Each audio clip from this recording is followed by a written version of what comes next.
el Nil, el Max i en Draghi, el drac de Sant Jordi.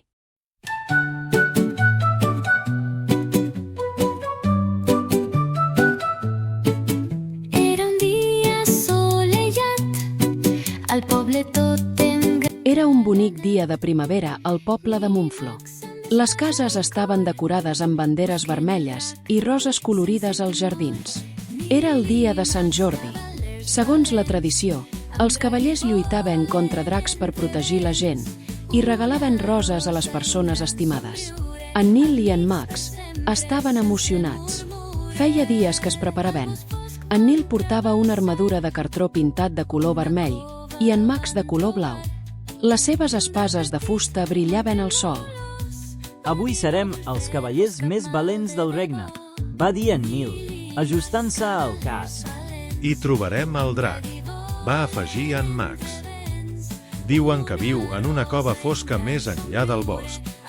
I així, amb passes decidides i el cor ple d'emoció, van començar la seva missió. Els dos petits cavallers van caminar per camins plens de fulles, van creuar un pont de fusta que grinyolava i van passar pel costat d'esquirols que els miraven des dels arbres. Finalment, van arribar a una cova gegantina, amb l'entrada fosca com la nit. Estàs segur que és aquí dins? Va preguntar en Max, una mica nerviós. Això diuen les llegendes, va murmurar en Nil. Som-hi! Amb cura, van entrar. L'eco de les seves passes es barrejava amb el so de gotes d'aigua caient del sostre.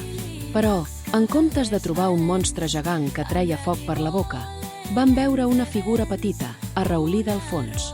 Era un petit drac verd, amb ales plegades, banyes petites i uns ulls enormes i tristos. Sou cavallers? Va preguntar el drac amb veu tremolosa. Sí, venim a veure't.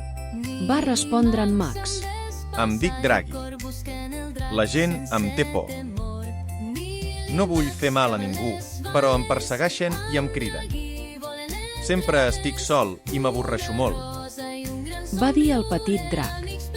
En Nil i en Max van sentir un nus al cor. Aquell drac no era perillós. Era un nadó que només volia un amic. No cal que t'amaguis més. Nosaltres serem els teus amics. Va dir en Nil amb un somriure.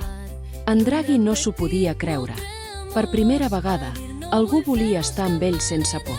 Es va acostar a poc, movent la cua amb timidesa. Voleu pujar a la meva esquena? Va preguntar amb una espurna d'il·lusió als ulls. Sí, vam cridar els nens.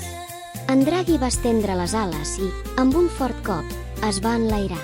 Van volar per sobre dels arbres, pel damunt del riu i més amunt que les muntanyes.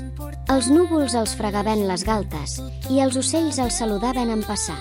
Això és el millor del món, va cridar en Max.